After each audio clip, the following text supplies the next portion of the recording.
How's it going, guys? My name is Juan, also known as Lost Knight, and welcome back to Dark Days. We are still rocking our Claymore Knight build, and what we have for today is we're gonna get through the Undead Purgatory. So that was the variant direction on the Huntsman's Copse.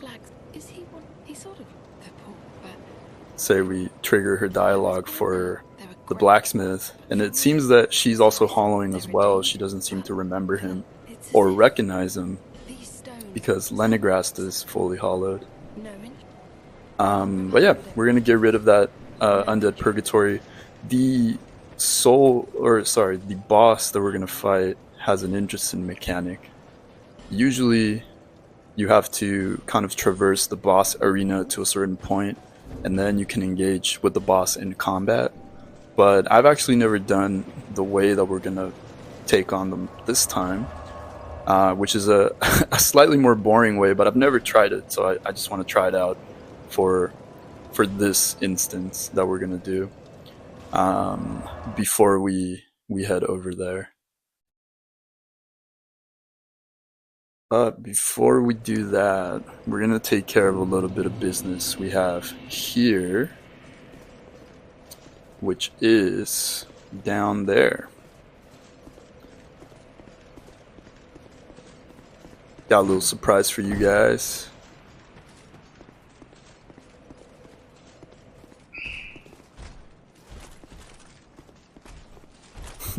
Sorry if you guys heard that. That's just some some kids going down the hall in my apartment. But yeah, down here there's a lion statue we passed earlier, and that's an entire optional area too. It's got another NPC. Man, gotta stop trying to be fancy and just focus. Doing the commentary and the gameplay as well as the combat all at the same time is kind of a lot going on. I don't think I'm gonna get this parry, so we'll go for the backstab.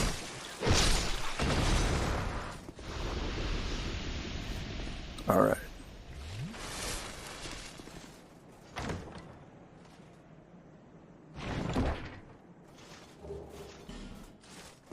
Got another Sublime Bone Dust.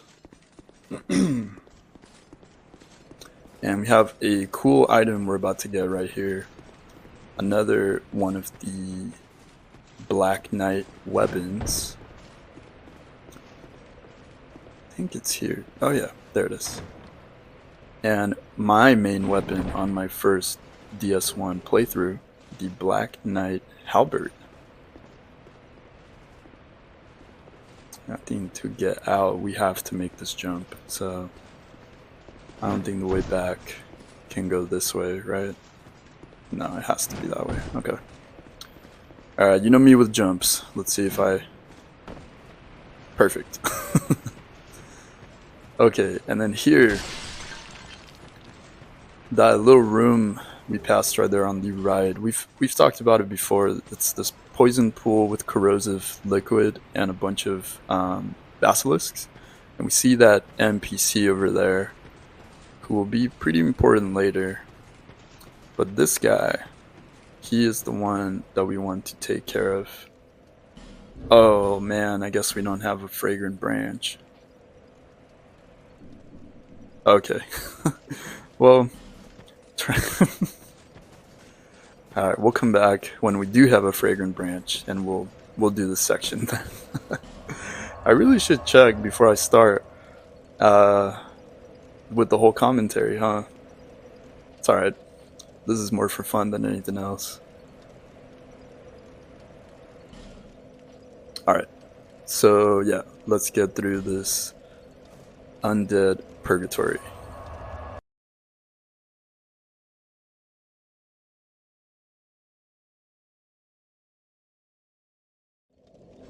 So my friend's actually the first person who told me that you could do this. I guess on his first playthrough he didn't know the mechanic of the boss, so he kind of camped out in one of the areas where you can avoid the boss and just used ranged weapons each time he got an opportunity, and something happened. So I've never actually done it like that, and I think it's cool that there's an alternate way to do it. So, being that this is the revisiting playthrough, we're gonna try to do some things differently, you know, because I'm sure like most of you have played through the game a few times. It's good to change things up a bit, you know? Alright. Now, to get to the undead purgatory, we just gotta take a right here. But the only person or enemy we want to worry about is this guy, since he is the only one that will actually chase us, that will chase after us. You can see our bow, since we upgraded it, is just tearing through his health. But there's a pretty tough enemy coming up, so we don't want to get too overconfident. Alright, let's see. You. Oh man. We got some pretty good damage right there on these guys. So the Old Iron King, who is the final boss of this area, this entire branch all the way past Harvest Valley and beyond, he commissioned these guys to trap the undead. And you have to wonder that maybe he was another monarch who was approached by the Dark, right? Same as Vendrick, and rather than dealing with it how Vendrick did, which was trying to find a solution, he simply just said, nah, just hunt them down, kill them all, and just keep killing them over and over. So, very reminiscent of the Undead Asylum. The Undead Purgatory is meant to trap undead and torture them forever. Just continue killing them until the end of time. That's why it is a purgatory. So yeah, this area is pretty metal, and we'll see it in the... See this nasty ambush right here if you're not careful. We'll see it in the enemy design of these guys. They have a pretty metal looking design, you know. Ooh. A little bit out of range from that. Oh, I did not mean to heal right there. Little input mistake. There we go. Okay. That'll take a little... Haven't had some co-op in a while, so this will be kind of nice. See what we got going on.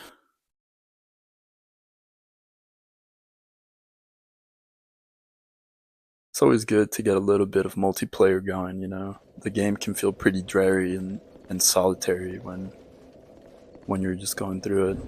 Seems we got a similar build, my friend. You're also rocking the Elite Knight set and the Bastard Sword. That's what's up. Alright. No.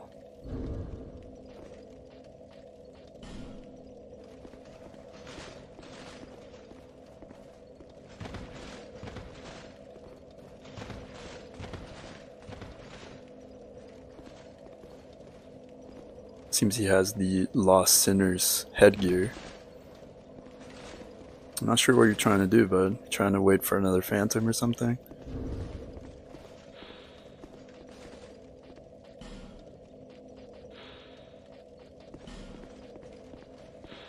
It's taking a second to reorganize my gestures.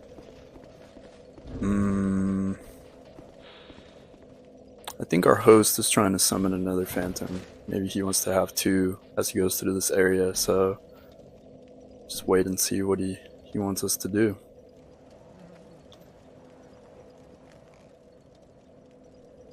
Seems he already went out a little bit. Maybe he's trying to do some, I don't know. The torch hollows are still active over there, so he hasn't made it pretty far. And he hasn't even gotten the shortcut yet. Okay, maybe he just got here.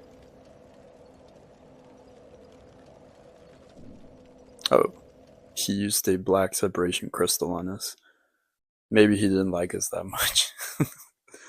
That's alright. Okay.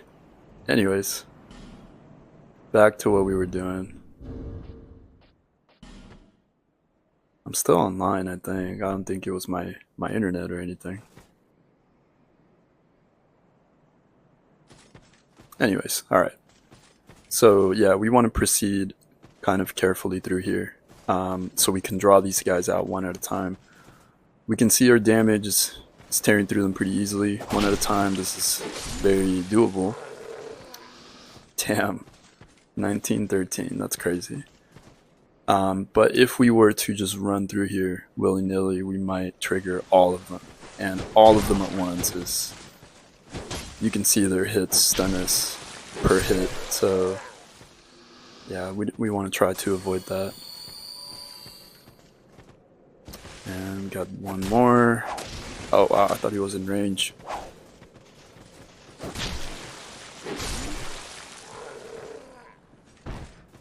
Nice. And yeah, there's the guy up top that we saw from when we were first approaching Huntsman's Copse. There you are. Okay. So, enemy. So right here at the end of this bridge, there's actually quite a tough NPC enemy. We'll see him. This is where you drop down to get that drop if you really want it. But I don't think it's an item that's that worth it. But yeah, you see the... that's the guy back there. Worry about him later. You'll see that he is a red phantom, but he's not an invader. He's just a like enemy type. And his aura, he's emanating this red glow. So in PvP in this game, man, that greatsword hits so hard. And his moveset's actually different from the player's moveset. So he's gonna pull some moves with the sword that, with that specific weapon, they're not accessible to the player. I guess we should have taken care of you, huh? Ooh. Yeah. Alright, we'll come back. Turns his backs on us, like... But yeah, so if you do PvP, whether you do the blue sentinels, which means you're a blue phantom, or you do the Brotherhood of Blood, which means you're a dark spirit, if you have 50 wins, you actually get that glow on you. So yeah, it's kind of cool. Like, you can tell when you encounter someone who's been playing a lot of PvP, because I think it's just a cool little aesthetic reward for winning, which is a nice touch. But I don't think they ever brought that back. Okay. So under Purgatory, try to...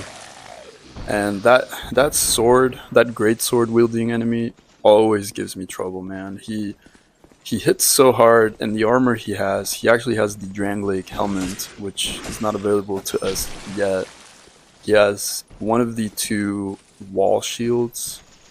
It's Aura and Parma, I think, or one of those, which are very strong great shields. So if he blocks, it's pretty much, you know, you won't deal any damage to him. And the sword he's using is called the Great Sword. Every Dark Souls game has a Great Sword, like, that's just called the Great Sword. Hits super hard, very efficient strength weapon. And his health too, you know, he actually has a ton of health as well, so very tough enemy. If I should probably focus a little bit, that was a little close. Very tough NPC enemy, so we'll be more careful. I think he's actually, in my opinion, he's a little harder than the boss itself, you know? Alright, let's get this guy.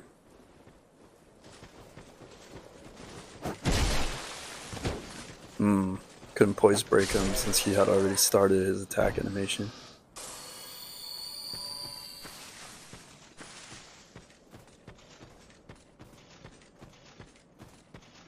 And our strategy here is the same as last time. It might take a little more time than just rushing through, but because we know that Red Phantom enemy is over there, we don't really want to rush through here. These guys, if they pursue us, we'd be stuck with them on one side of the bridge, and then all of them aggroed, and then the other guy on the other side of the bridge. So we're just gonna take our time, man. We're not in a rush. get him out here in the open. Now you want to be careful not to engage with them where they drop. You might accidentally trigger the other guys if you go too far. So that's why you see me walk back a bit to that opening area. Also, there's a bit more room, so maneuvering around them is a little easier.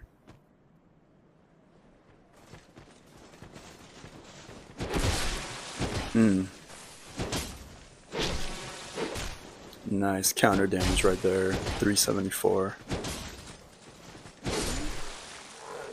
And then another counter hit right there, nice.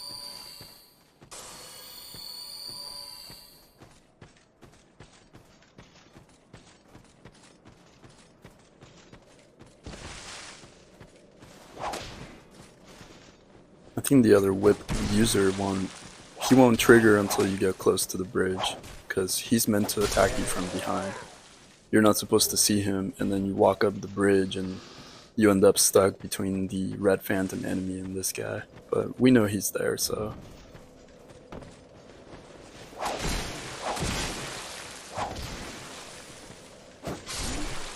And it's over. Okay, now we won't make the same mistake twice. We're definitely gonna get rid of this hollow enemy.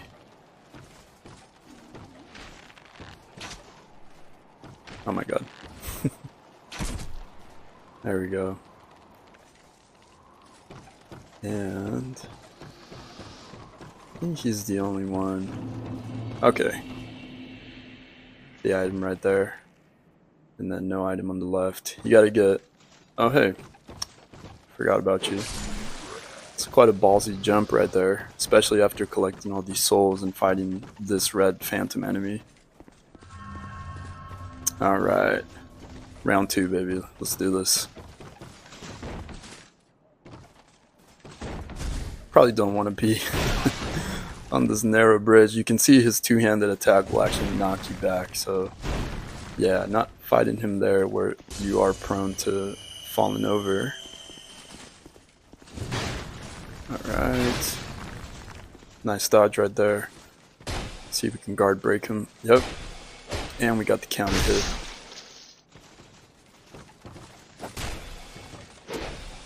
Alright, our two-handed R2s do stun him, so that's a good thing to note.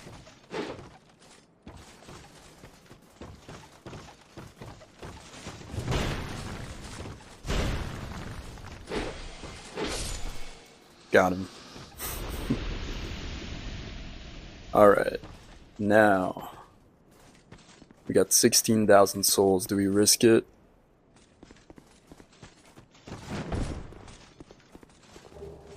Fortune favors the brave, baby. We got the fire seed. Okay, this one's a little trickier because the terrain's actually slightly higher. Nice. And yeah, so yeah, like I said, we're gonna try a different strat for this game, or for this boss. The strategy we're gonna use might be a bit boring to watch. The idea is that this boss will chase. It's a kind of like a circular track. So this boss, well, let me let the introduction play first.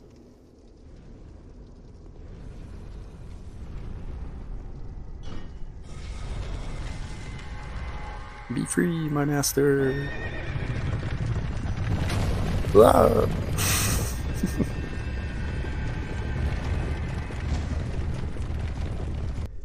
Alright. The Executioner's Chariot. So, this round arena, it's basically a rotunda, like a roundabout. And the chariot will continue to just circle it back and forth, back and forth, back and forth. So what you're supposed to do is you're supposed to use these openings on the walls to... You can see that tells us there is a necromancer somewhere around here. You're supposed to let the chariot kill the skeletons and then run to the other openings on the walls and slowly battle your way forward until you get to that lever that the skeleton pulled in the cutscene. That lever will cause the gate to drop and the Executioner's Chariot to crash. and then you can engage in combat with the Chariot once they're done kind of circling around.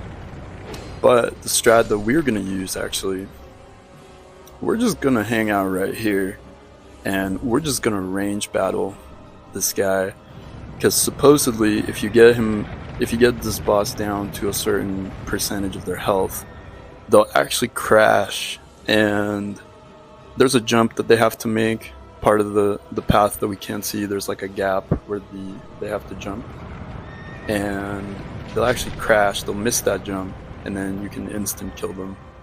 Oh man, we're doing quite a little bit of damage.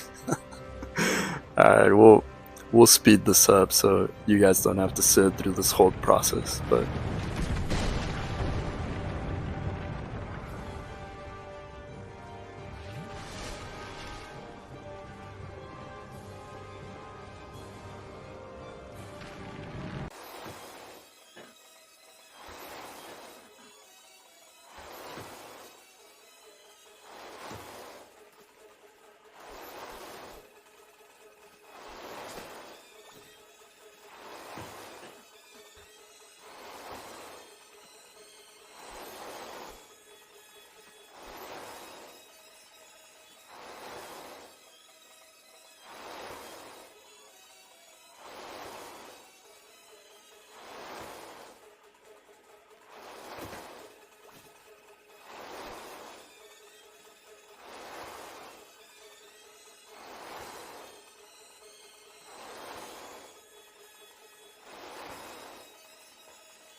alright. And I think we're getting close to that threshold. Okay. Okay. Yeah, I think we got it. So we do want to be careful when we go through here. There are still enemies. Just like the skeletons, there's a few more necromancers that we can find around here. So yeah, I just want to progress a little carefully. See, we got some more skeletons. We don't get any souls from them, so that lets us know that there's a necromancer around.